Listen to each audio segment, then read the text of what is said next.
En effet, la déclaration que l'État du Sénégal n'a reçu aucun crédit de l'Union européenne devant les représentants de l'Union européenne et du chef du gouvernement espagnol, le président a remis en question l'action de l'Union européenne au Sénégal, en y ajoutant la question des accords de pêche qui nécessitent une réponse urgente.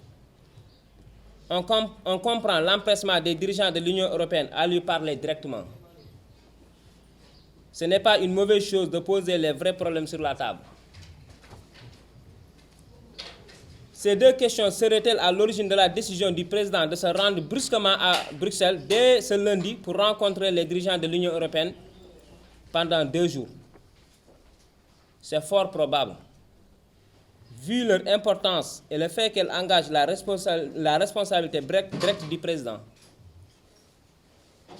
Comme nous le savons, le président avait annoncé sa rencontre avec les élus de sa coalition ce dimanche. Mais finalement, il est parti dimanche, sur invitation expresse du président du Conseil européen. Dans tous les cas, nous attendons de ce voyage que les questions évoquées soient clarifiées pour les Sénégalais et invitons la presse à l'interpeller directement à son retour pour l'informer. Si le président Macky Sall estime que l'action de l'Union européenne n'aurait d'efficacité que si l'argent de l'Union européenne pour lutter contre l'immigration passe directement par sa remise au gouvernement à travers un crédit, il devrait le dire clairement et interdire aux structures de l'État de participer à la mise en œuvre des projets et financements de l'Union européenne. Autrement, si lui et ses services ont validé le programme d'intervention de l'Union européenne avec la participation de ces structures concernées, alors il devrait assumer que l'Union européenne a bel et bien financé la lutte contre la migration clandestine.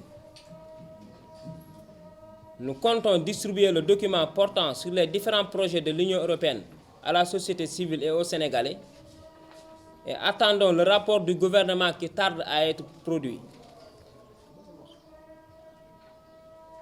Enfin, nous avons noté parmi les projets menés par l'Union européenne un projet particulier pour l'identification des Sénégalais par Civipol, opérateur du ministère de l'Intérieur français.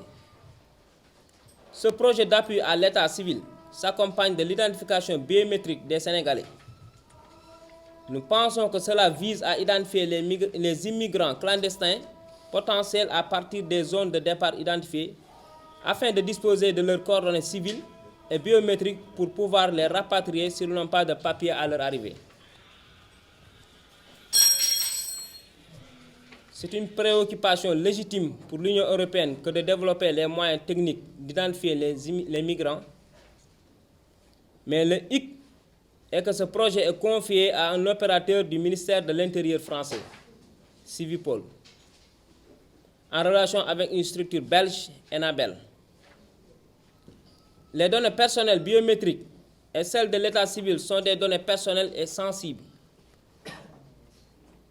Quelle est la responsabilité et l'implication de nos services de sécurité dans ce projet? À qui profite ce projet? À l'Union européenne dans sa lutte contre les immigrants sans identité ou à l'État? Aux populations et collectivités locales qui sont approchées pour faire l'identification biométrique des Sénégalais et avoir leur état civil? Nous posons ces questions.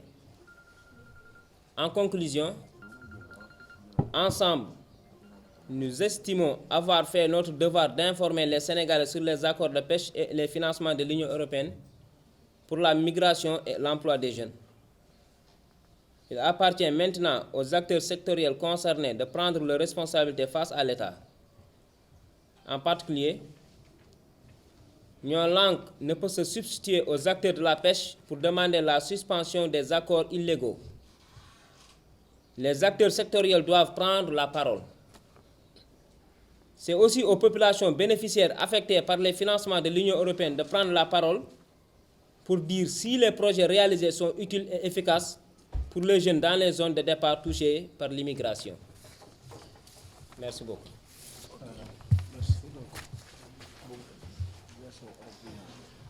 Donc,